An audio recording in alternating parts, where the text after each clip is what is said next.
There's someone in your life who triggers you like no one else. Someone whose very existence makes your blood boil. Someone who pushes your buttons so perfectly, it's almost like they were designed specifically to drive you insane.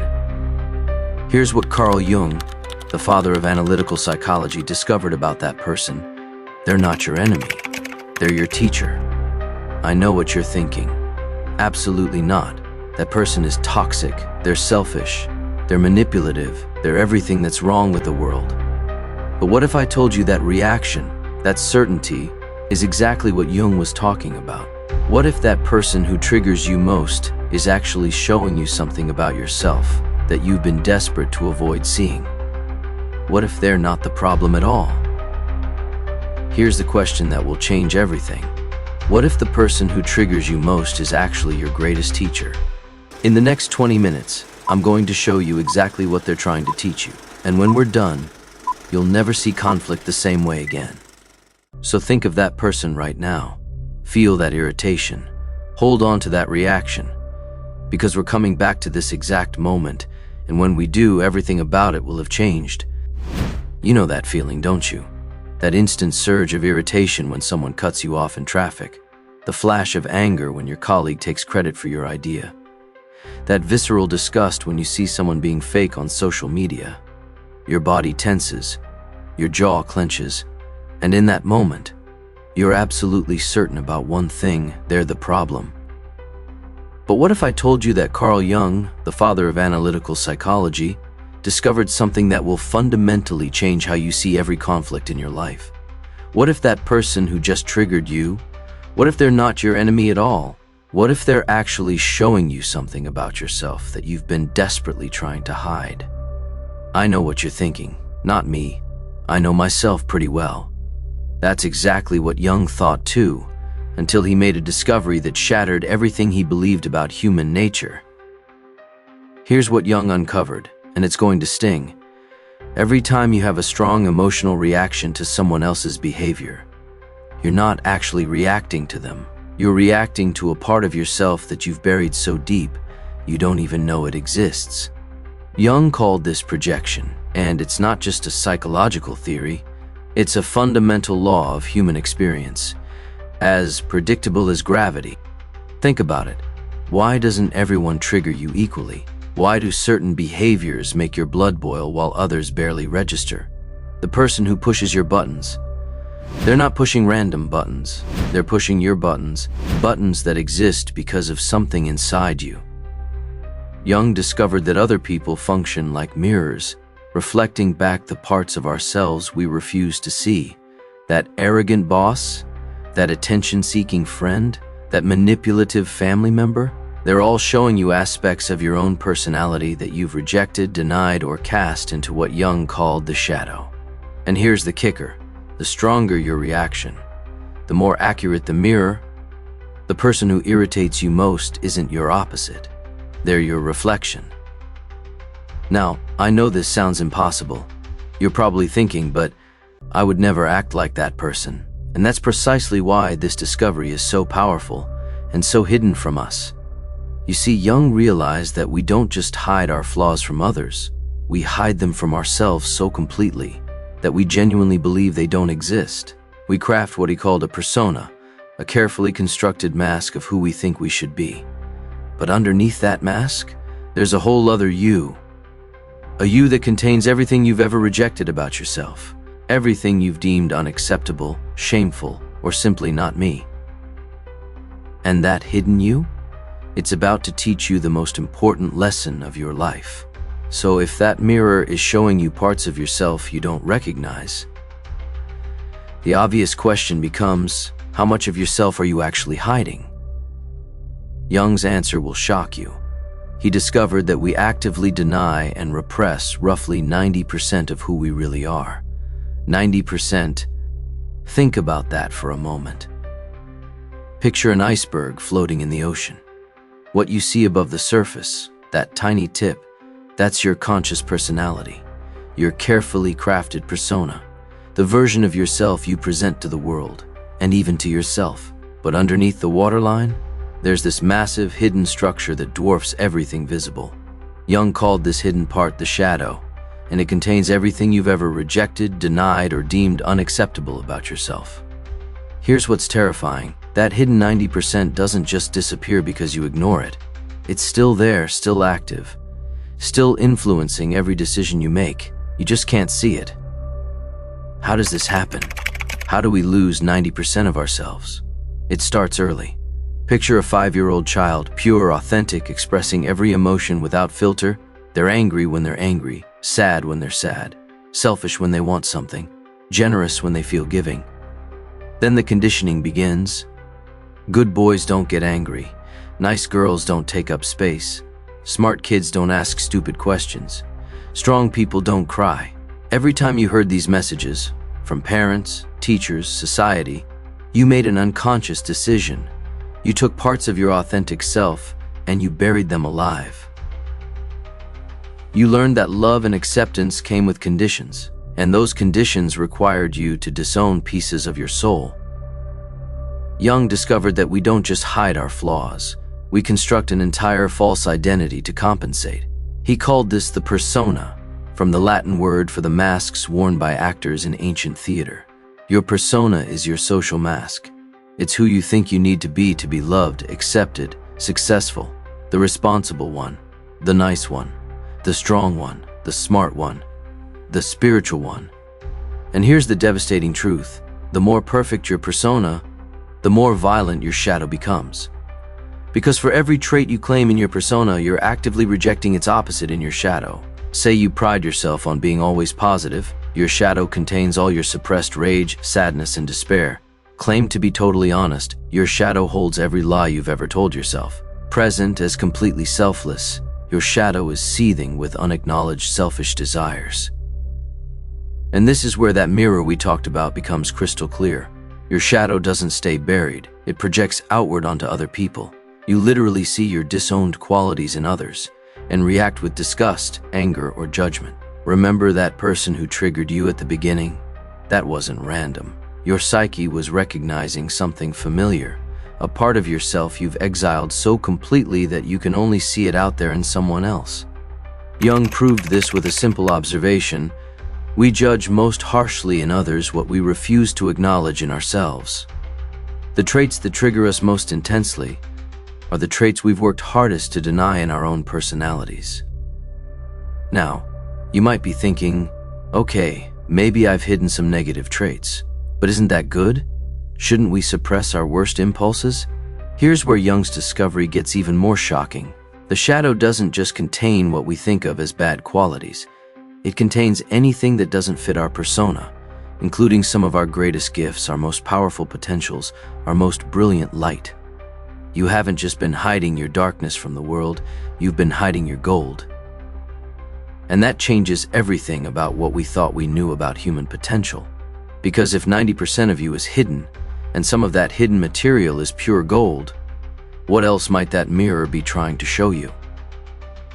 But here's where Jung's discovery becomes truly staggering. This shadow projection isn't just happening to you as an individual. It's happening to entire societies, entire cultures, entire nations, all unconsciously projecting their collective darkness onto the other.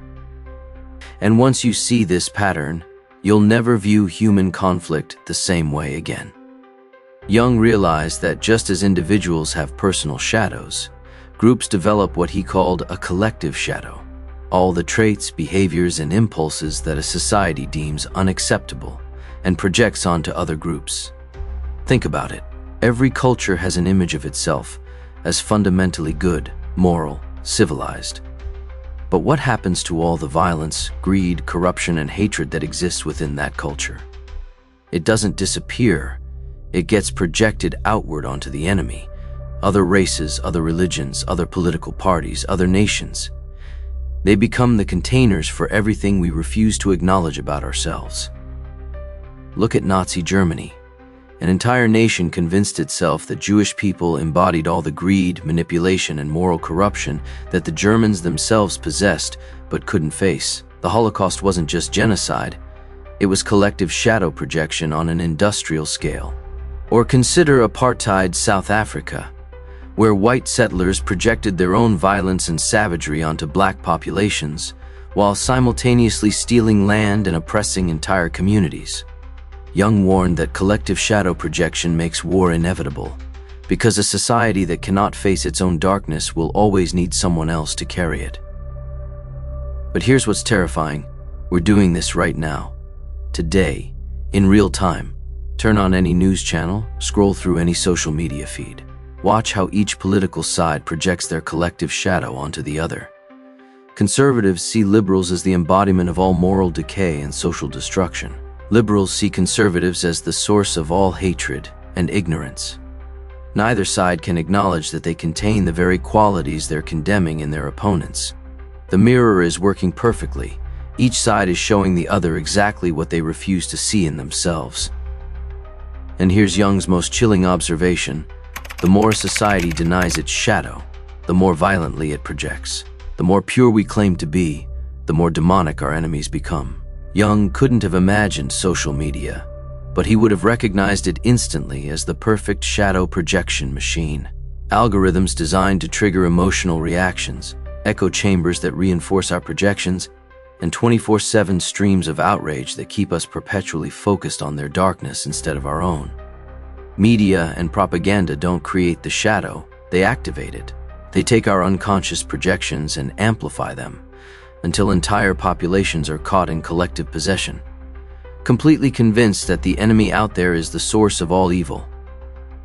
But remember that mirror principle from the beginning? If other people are mirrors for our individual shadow, then other groups are mirrors for our collective shadow. That means every enemy we create is actually showing us something about ourselves that we're desperate not to see. And perhaps the most devastating example of collective shadow projection is how we treat our environment. We've projected our own destructiveness onto nature itself, seeing it as something to be conquered, controlled, dominated. We've made the earth the container for our collective greed and violence, while maintaining the persona of being civilized and advanced. Climate change isn't just environmental destruction. It's our collective shadow finally coming home to roost. The planet is reflecting back to us exactly what we've been doing all along: consuming, destroying, taking without giving back. Now you might be thinking, this is overwhelming. How can I possibly deal with collective shadow projection when entire societies are caught in this pattern? Here's Jung's revolutionary insight. The collective shadow is made up of individual shadows. Every personal projection contributes to the larger pattern. Every time you blame them, instead of looking at yourself, you're feeding the collective shadow system. But that also means every time you withdraw a projection, every time you see your own darkness in that mirror instead of condemning it in others, you're healing not just yourself, but the whole. And this brings us to something Jung discovered that will completely revolutionize how you see your own potential. Remember when I said you've been hiding 90% of yourself? Here's the plot twist that Jung discovered, the one that changes everything about human potential. You haven't just been exiling your darkness, you've been exiling your light. Jung called this the golden shadow, the positive qualities, talents, and potentials that we admire in others but have completely disowned in ourselves.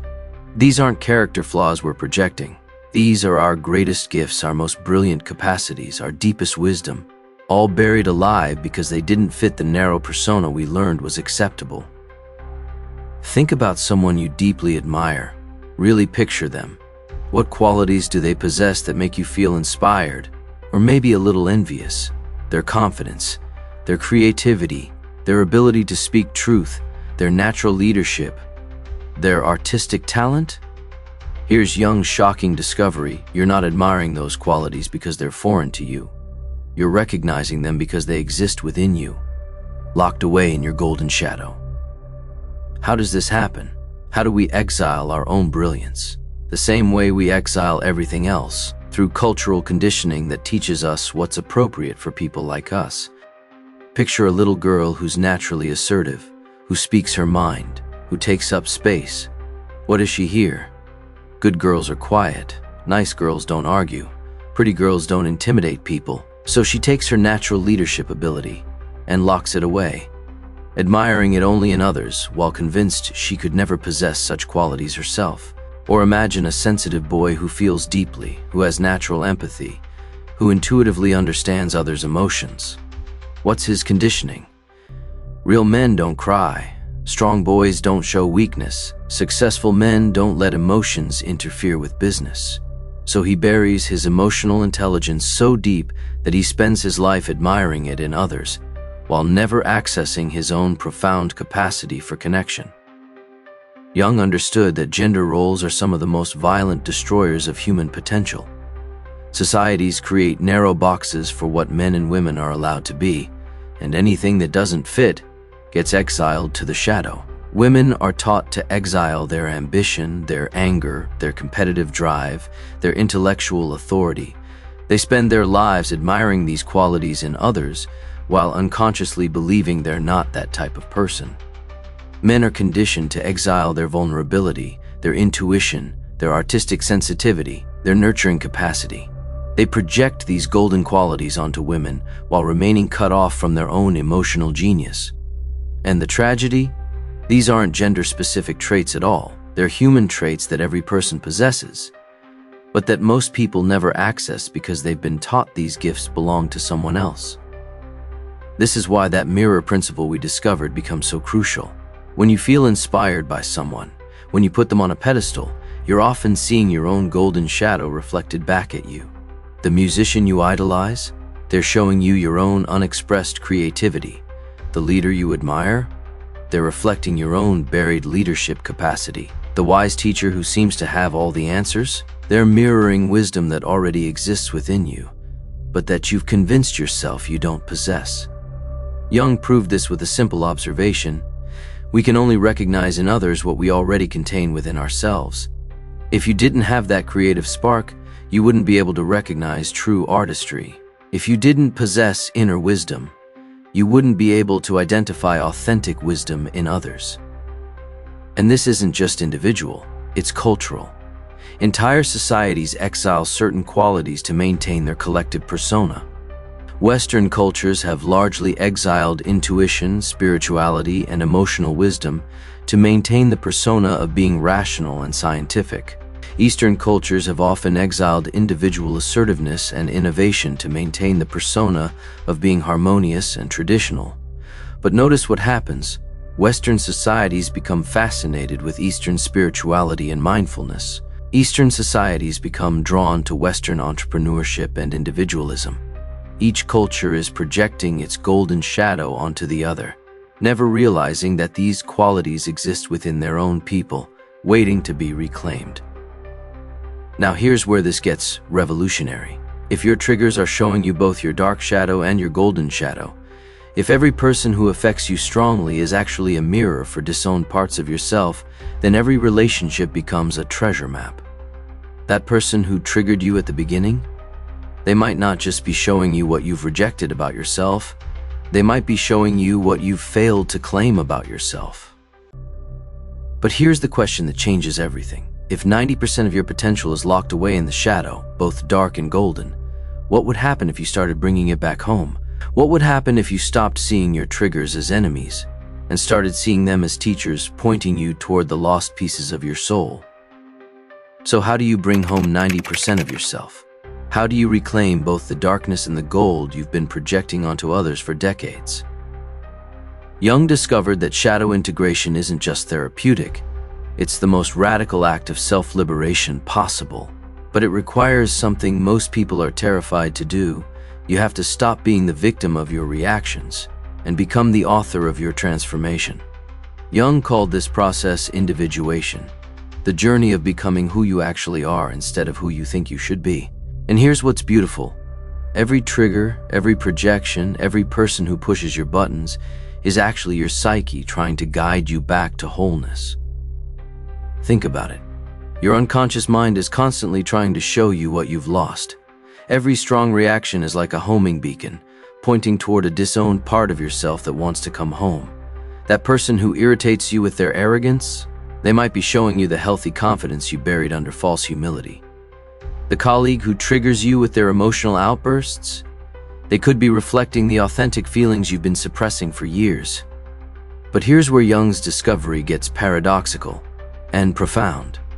The way you integrate your shadow isn't by trying to change it or fix it or make it acceptable. It's by accepting it exactly as it is.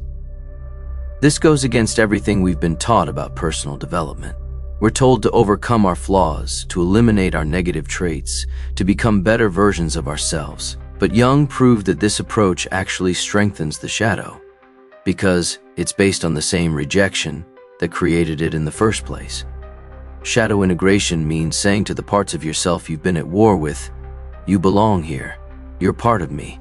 I don't have to act on you, but I won't pretend you don't exist anymore."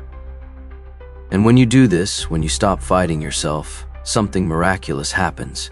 The energy you've been using to suppress these parts becomes available for creativity, for authentic expression, for actually living your life. Jung observed that people who integrate their shadow often experience explosive increases in creativity, vitality, and innovation. Why? Because they're no longer spending massive amounts of psychic energy keeping parts of themselves locked away. Think about a river that's been dammed up for years.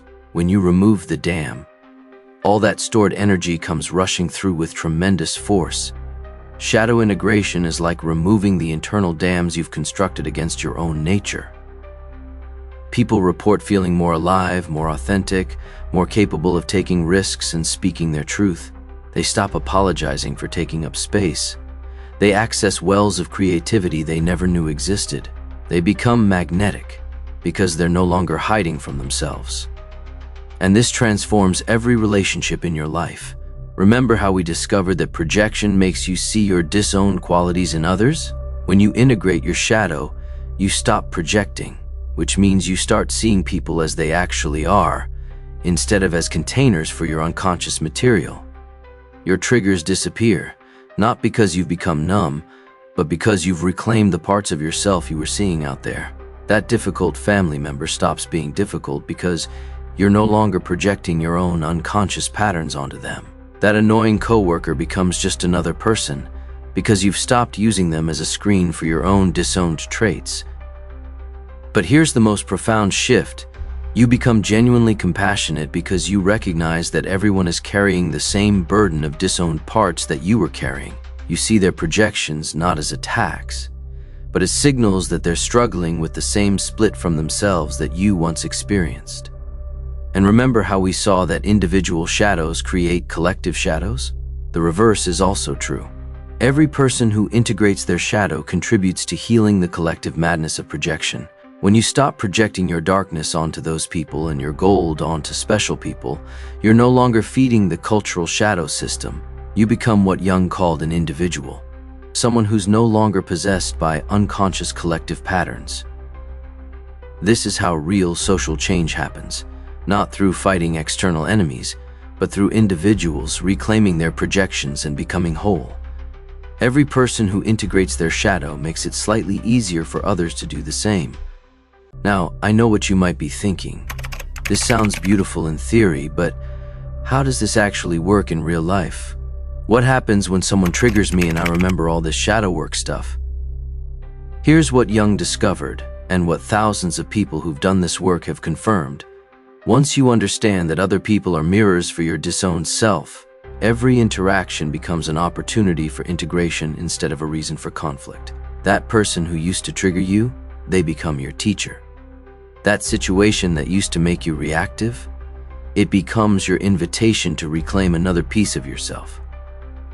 And this brings us full circle to where we started. With that moment of being triggered, that flash of anger or irritation or judgment. But now, with everything we've discovered, that same trigger looks completely different. Let's go back to where we started. You're scrolling through social media. You see that same post, that same person, that same behavior that used to make your blood boil. But something's different now. Something fundamental has shifted in how you see this moment. The trigger is still there, but you are no longer the same person experiencing it.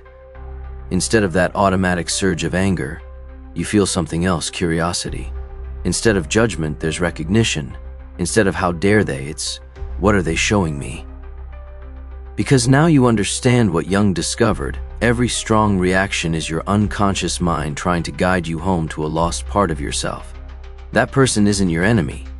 They're your teacher. They're not pushing random buttons. They're illuminating precisely the parts of yourself you haven't integrated yet. You look at their behavior, and instead of seeing someone to blame, you see a mirror reflecting something you need to understand about yourself. Maybe it's showing you your own need for attention that you've been denying. Maybe it's revealing your own capacity for boldness that you've been suppressing. Maybe it's pointing to your own anger that you've been afraid to acknowledge. The voice in your head has completely changed. Where it used to say, "They're so fake," it now asks, "Where am I being inauthentic?" Where it used to declare, "They're attention-seeking," it now wonders, "What part of me needs to be seen?" Where it used to judge, "They're so selfish," it now investigates, "How am I abandoning my own needs?" This isn't self-blame, it's self-reclamation. You're not making yourself wrong, you're making yourself whole. Every trigger becomes an invitation to come home to another piece of your authentic self. And the most profound shift? You feel grateful. Grateful that this person showed up in your awareness to point you towards something you couldn't see on your own. Here's what's extraordinary about this transformation. It works immediately. The moment you shift from "they're the problem" to "what are they showing me," the emotional charge disappears. The trigger loses its power because you're no longer using that person as a container for your disowned parts. Your nervous system calms down. Your mind clears. You can respond instead of react. You see the situation objectively instead of through the distortion of projection. But more than that, you start accessing parts of yourself you didn't know existed. If someone's confidence used to irritate you, and now you recognize it as your own golden shadow, you can begin expressing your own healthy confidence. If someone's emotional expression used to trigger you, and now you see it as your own repressed feelings, you can begin honoring your own emotional truth. And this shift doesn't just change how you see that one person or that one trigger. It changes everything. Once you understand that the external world is constantly reflecting your internal landscape, every relationship becomes a source of wisdom instead of a source of conflict. Your difficult family members become guides showing you where you're still not free. Your challenging coworkers become teachers pointing toward your next level of growth. Your political opponents become mirrors reflecting the shadows you haven't integrated in yourself. You stop being a victim of your reactions and become a student of your projections. You stop fighting the world and start healing yourself. And paradoxically, the world starts looking like a much friendlier place. But Jung understood that this individual transformation has profound collective implications. Every person who withdraws their projections, who stops seeing enemies and starts seeing teachers, contributes to healing the mass psychosis of collective shadow projection. When you stop demonizing those people, whether they're the other political party, the other religion, the other race, the other gender, you're no longer feeding the cultural shadow system that creates wars, hatred, and oppression. You become what the world desperately needs, someone who can see clearly instead of through the lens of unconscious projection. Someone who can respond to conflict with wisdom instead of reactivity. Someone who can hold space for the full spectrum of human nature without splitting it into good us and evil them. This is Jung's ultimate invitation to become an individual, not someone who's controlled by unconscious collective patterns, but someone who's conscious enough to choose their response. Not someone who's possessed by their shadow, but someone who's integrated it. And it all starts with that moment of being triggered, that moment that used to be your enemy, but is now your greatest teacher. Every person who affects you strongly is pointing you toward a part of yourself that wants to come home.